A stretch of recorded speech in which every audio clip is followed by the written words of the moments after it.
What's up, guys? Welcome back to the Notary on Automation channel. My name is Tekamaku, and I am a Notary Public business owner in the Notary Public industry.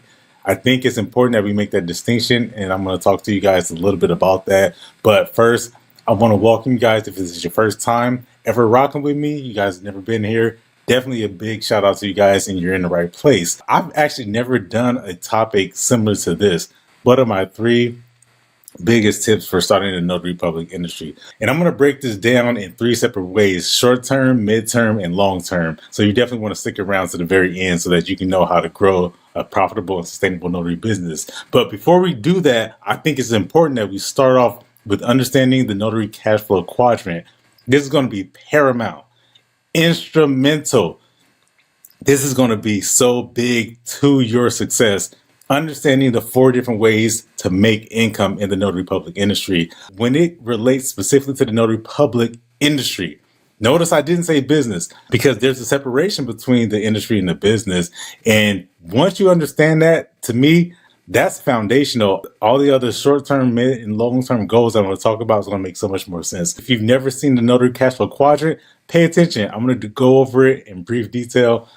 There are other videos that I have where I go into this in great detail. So number one, you're a signing agent. That means you have a job.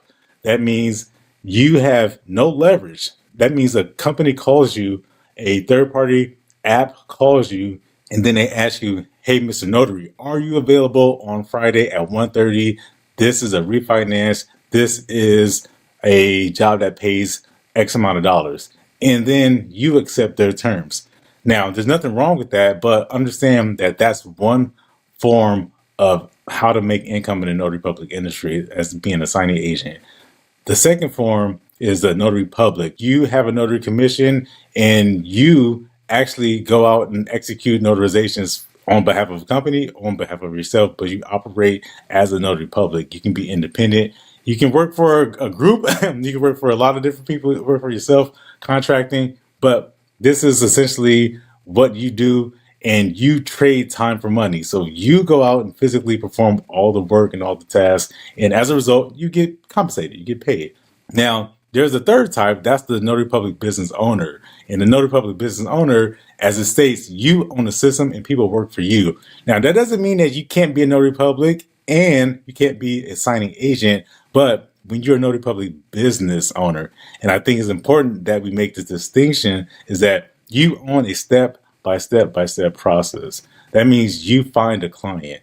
That means that you go out and find the subcontractor. You go find out somebody else who goes and operates executes the assignment. Now, the first thing that probably comes to your mind is that, oh, this is a signing agency owner. In a sense, you could say that, but understand it's not exclusive and limited to that. You could actually do this on your own, and oftentimes this is a preferred way of going about facilitating transactions in the Notary Public industry. Being a Notary Public business owner, this is something that Tiger Toledo talks extensively about, and Andre C. Hatchett talks extensively about. And if you don't know those two guys, I strongly go out and follow those guys. These are people who share ideas about being a Notary Public business. And then the last way to make income in the Notary Public industry is as a notary entrepreneur. In this quadrant, you can earn income doing things that don't necessarily have to do directly with stamping or signing documents. In other words, you can produce materials, produce courses, produce talks. You can do writing, you can do website building, you can do design, you can do marketing, you can do all these other different types of ways to earn income in the Notary Public industry. So with understanding those 4 ways, I think it's crucial when we talk about what are your short-term, mid-term, and long-term goals. So let's start with the short-term. Number one, I would strongly recommend anybody looking to have a Notary Public business in the industry, get a business phone. This is going to separate what you do in your personal life versus what you do in your business life. I don't think you can go any further, or you can't expect to go any further without having a separated, committed business phone. This is going to do something big to your spirit, where it internally symbolizes that when the phone rings, that you have a potential client on the line, and versus when you're just getting a phone call from your loved ones or from your siblings. The second thing is get a payment processor. I would absolutely find a way to facilitate transactions, because the moment that business phone rings, a business or a family or an individual, they're going to expect you to help them. And how do they pay for it is going to be the easiest way to start closing deals. You can't get to the finish line if you don't have a way to get paid. And if you accept cash and do Venmo, and there are other videos where we talk about having a payment processor, how that distinguishes you from other notaries that are in your area, and you can instantly set yourself apart. All right, moving on. Let's talk about 2 midterm goals. Start thinking about how you're fielding calls. Now, what do I mean by that specifically? At this point, this is when you start to do the things that other notaries just won't do. And this is where you start to separate yourselves. And this is why I would do this if you were starting a notary business, to start documenting how you actually take phone calls and the type of phone calls that you do receive, and what worked, what didn't work, and how to throw out the stuff that is no good, and how to keep and continue to develop the things that do work. When you start to track what it is that you're taking and what the responses are, what do you say that makes people respond in a certain way? For example, if people consistently reject your price, well, are you sharing too much information before they even understand what it is that you do? It could be a possible way in how you're structuring the call. And when you start to document what you're doing in these processes, it starts to make sense. This is a midterm goal, but this is essentially something that you can start from the very, very beginning. And I highly, highly recommend. This is something that I've done myself, and this is something that we practice on a daily basis. Number 2, fulfilling appointments. Now, this might seem obvious on the surface, but let me share something with you. Oftentimes, when people struggle to get appointments, it's because they're worried about how they're going to be able to fulfill it. The biggest advantage that you can have is to get the appointment first and then worry about fulfilling it later. That means the actual skill of acquiring a client and then fulfilling it later on, which is why filling the calls is above or ahead of the fulfilling appointment part. No matter if you do it or someone else does it, the reality is, if a Ron company gets the client first, or if a signing service gets the client first, or if a competitor gets the client first, is whoever gets the client first is really going to be the key.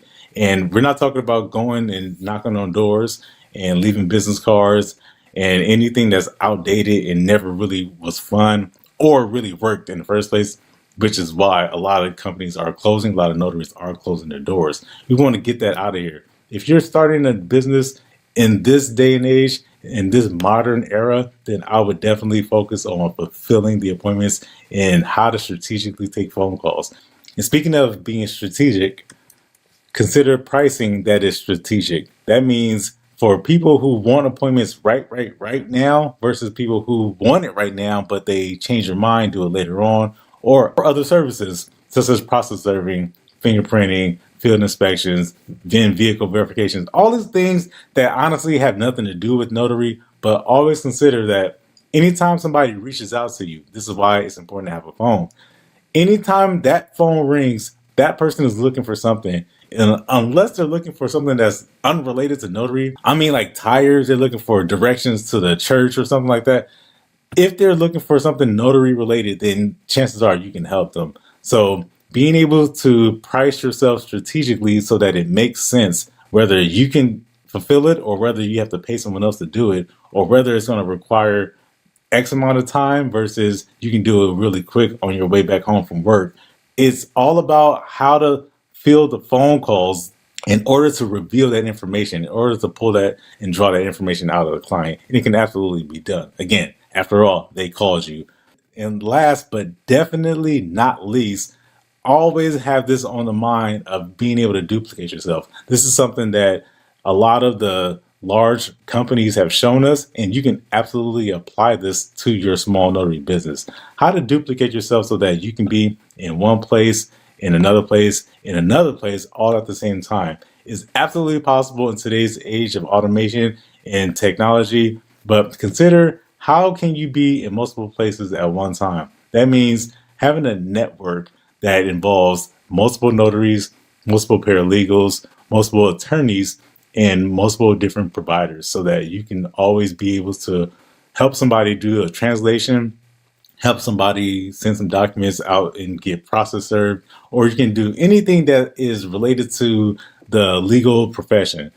Otherwise, for people who are interested in having a notary business, a full service agency, then here's an excellent way to start.